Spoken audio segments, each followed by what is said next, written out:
état ya bango.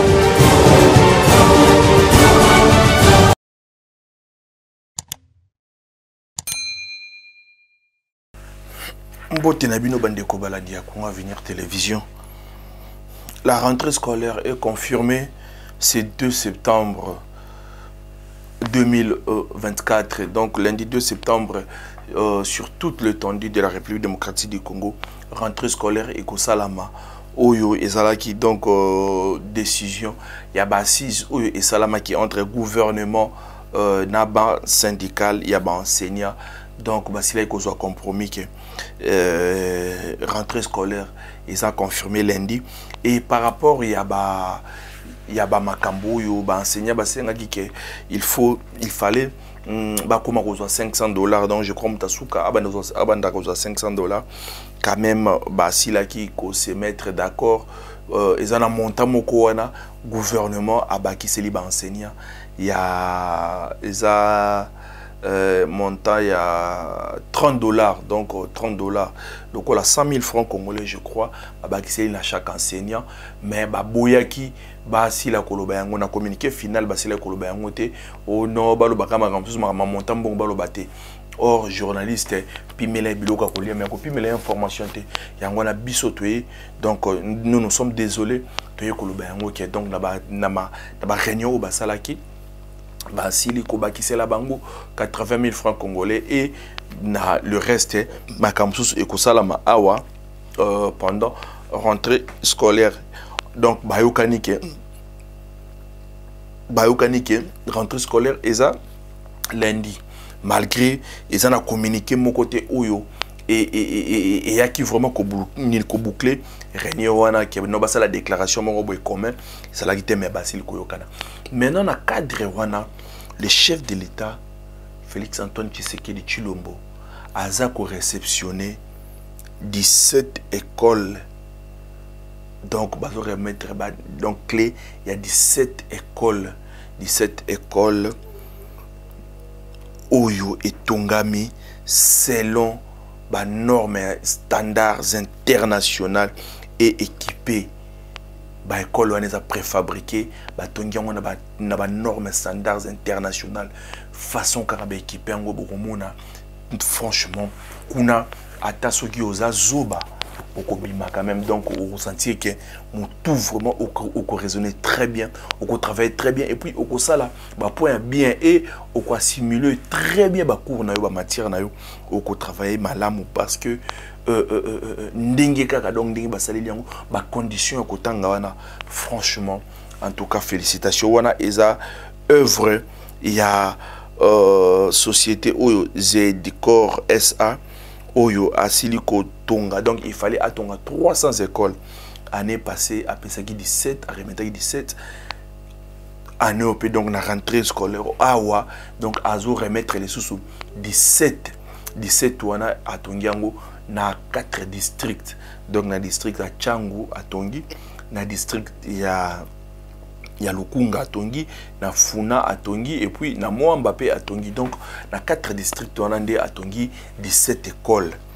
Tout le monde qui entre autres na Mongafula na Mbudi yawa na Mbudi ezali na Baselemba donc na Baselemba ezali kuna na Maluku ezali na Kinkole ezali awa na Bumbu ezali na nini awa na nini na Lingwala ezali donc na Matete ezali na Limete ezali et ça vraiment à place belé baza ko remettre chef de l'État ba clé pour que banana biso Boebi était awa, il combattre au non président de la République, bazu ba katimo extrêmement à 30 secondes, chef de l'État lobai qui non guerre réseau ko liabiso mbongo ebele, yangwana comme guerre réseau mbongo ebele, même gratuité ya maternité na ya kelasi ya bana awa et kolongwa et pourtant ils ala ki ba message kaka ya ba détracteur oyo ba ennemi ya République ndenge ka basala makam na bango. Et pourtant, ils ont qui ata ndenge wanate.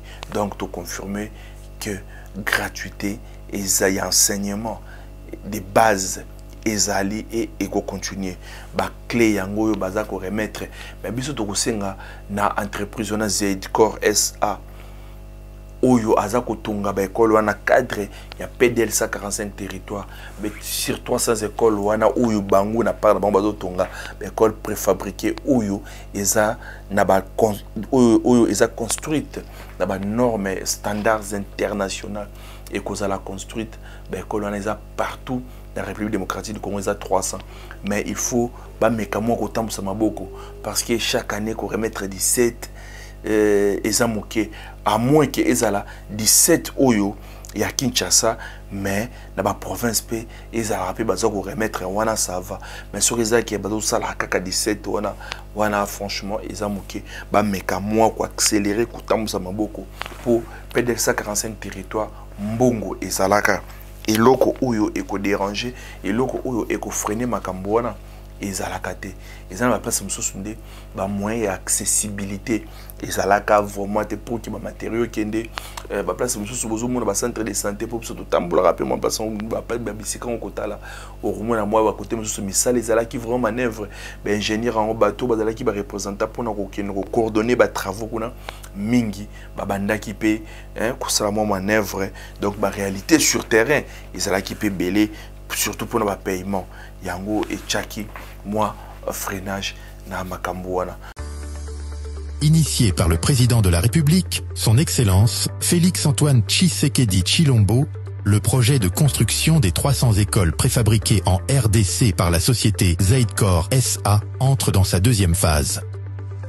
Après la réception par le gouvernement congolais du premier lot de la première phase de 17 écoles, la société Zaidcor SA va procéder ce mardi 27 août 2024 à la remise au gouvernement de la République de 17 autres nouveaux bâtiments modernes et équipés. Rappelons que pour ce projet de 300 écoles que devra bénéficier toute la République, une centaine est prévue pour la ville de Kinshasa. À ce jour, Zaidcor SA a construit 34 écoles, dont 17 ont été déjà réceptionnées et 17 autres seront remises ce mardi 27 août. Et plusieurs autres sont en cours de construction. Ces nouvelles écoles réparties dans les 4 circonscriptions de la ville-province de Kinshasa ont été construites dans le respect des normes internationales et avec une technologie avancée. Ces bâtiments se composent de 6 salles de classe dotées de kits nécessaires, bancs, tableaux, bureaux de l'enseignant, une librairie disposée selon les règles de l'art, un bureau pour le proviseur et une salle des professeurs équipés tous de meubles adaptés. 10 blocs sanitaires avec des lavabos permettant aux usagers de se laver les mains et d'éviter ainsi les maladies des mains sales. En outre, afin de permettre aux élèves et enseignants de travailler dans les meilleures conditions, en dépit de la chaleur de Kinshasa, Zaidcor a utilisé, en plus d'un système de ventilation et de climatisation aménagé, une technologie particulière permettant non seulement d'annihiler les effets de la chaleur et de tout bruit aérien, mais aussi de protéger le bâtiment contre l'incendie. Chacun des 17 édifices est également équipé d'une fosse septique ainsi que d'un raccordement d'eau et d'électricité. Dans la commune de Lemba,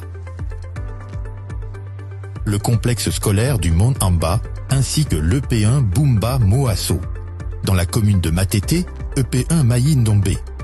Dans la commune de Mongafula, EP Mboudi, EP Monseigneur Onema et EP Lutendele.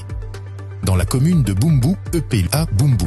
Dans la commune de Ngaliema, EP Kengo, EP Binza et EP Pumbu.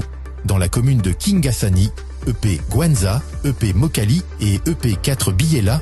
Enfin, dans la commune de Maluku, l'école primaire Ghana et l'école primaire Saint-Gondoué. Décidée à accompagner le président de la République dans sa vision, la société Zaidcor SA ne va pas s'arrêter à Kinshasa. Elle va poursuivre dans les jours à venir l'exécution du même projet, au même standard, à l'intérieur du pays, une fois que les sites seront identifiés et remis à l'entrepreneur. Donc, si le komuna image wana ndenge ezali, donc il y a pas photo et ça est loko auto ko féliciter botala batu obana obazo tanga pena ba local wana donc vous sentir la ba condition moko ya malamu et sali kitoko du côté de beta kitoka ki ba bengi biso boya na ifasi kuna ba professeur moyen tout monde qui dernièrement ba étudier ba silika qui après avoir mwana mboka oyo service national général Kasonga Kabwik akene ko pesa ko doter bango na une affaire de 500 bons pour que ben étudiants et étudiantes ba tanga vraiment na ba conditions aux amalamba fanda ba conditions aux amalamu guerre et qui kokuta entre ba étudiants na ba professeurs ba blokaki donc accès à la kité ba kangaki ba bureau nyonso et lelo ba professeur ya ifasik ou comme unisik bakendaki bakena na greffe et puis bazako déplorer bango donc système ou LMD bazomona ngo donc ndenge mongo boy botala boyoka message na bango ezalaki nini but de réclamation na bazako senga nini na gouvernement na chef de l'état pour que basala musala na bango ma lamu.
Déclaration numéro 001 de l'Assemblée générale de la PUSIC du 23 août 2024. L'Association de professeurs de l'Université des sciences de l'information et de la communication a tenu ce vendredi 23 août une Assemblée générale extraordinaire au cours de laquelle elle a procédé à l'audition et à l'adoption des rapports de 2 commissions ad hoc constituées par elle et chargé de présenter un état des lieux concernant la gestion de l'université sur le plan académique et scientifique d'une part et financier et administratif de l'autre. Après audition de rapports de commission ad hoc et évaluation de la situation de crise, la PUSIC constate 1. Le non-respect flagrant des dispositions académiques pertinentes par les comités de gestion. 2. La non-prise en compte de propositions et recommandations des corps et de différentes structures visant l'amélioration des conditions de travail et d'études. 3. Les risques réels de non-paiement de la prime mensuelle d'encadrement conformément aux prévisions budgétaires. De ce qui précède, 1.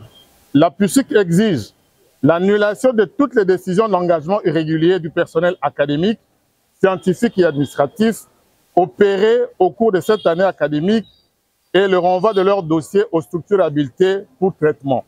2. La PUSIC exige l'annulation de toutes les inscriptions au 3e cycle et leur renvoi aux instances compétentes. 3.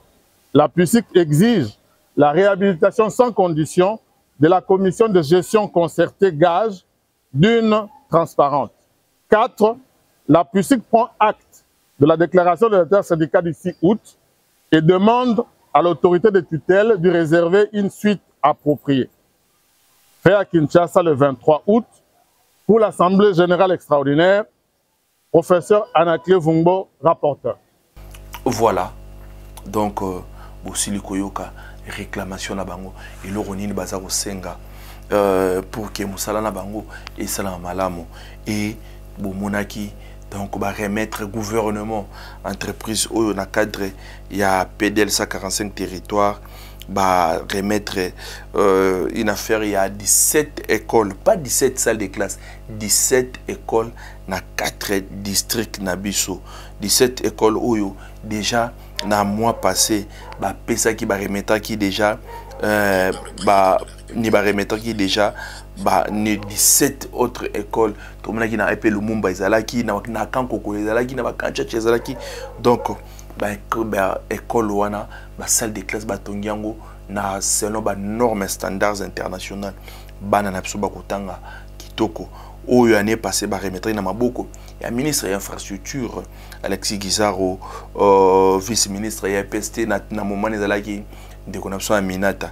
Donc Tourouyo, chef de l'État aux Alawana, premier ministre aux Alawana, ministre de l'Éducation nationale à Kozalana, va remettre bango 17 clés, donc 17 pour 17 écoles Oyo, Batungiango, na 4 districts na biso, Chango, ezana ba école, Moamba, ezana ba école, Lokunga, ezana ba école, et en plus Funape, eza na ba école yango esali 17 nini. En tout cas félicitations na bandeko oyo ya Zeid Corps SA société oyo esili kotonga 17 écoles. Donc na cadre ya PDLSA 45 territoires ba kotonga 300 écoles yoyo cérémonie ya kitoko et salini et salami et sepelisi bana mboka et sepelisi bato nyonso ba moni ba latrine ya bien. Donc eloko obiso to senga bo garder bijoux na bo batela yango bo monaka chef de l'état tangwayaka awa na kachach tomba bongsela ki bana basoda baza kutanga na ba conditions bien ba promoteur bo batela ba édifice wana malamu pour que bana na biso batangela ngo pe moi ba année belé ezala kaka bano te ba bénéficier ne bandelia ba bénéficier à l'étant tokoma année prochaine iloko etikali salité ba toilette wana entretien ezate et komi et gata et rouilla ba matière fécale partout. Donc biso to yebi problème o tozana on mboka na biso eza vraiment problème ya entretien.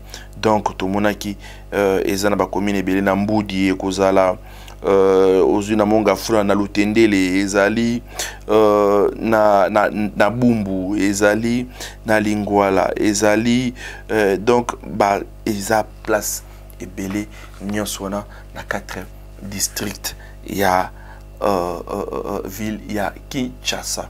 Merci Nabido nyonso partout dans le monde.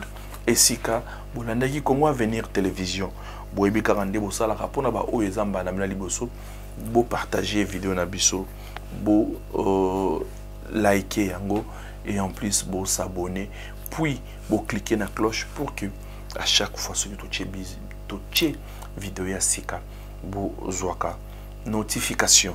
Que Dieu bénisse la République démocratique du Congo. Merci.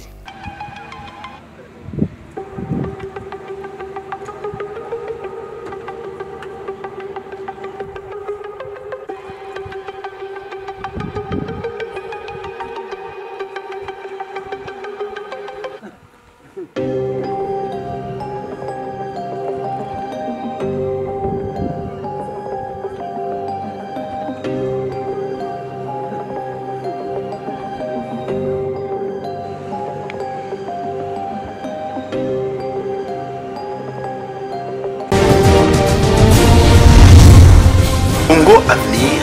Mboka ya Bakongo.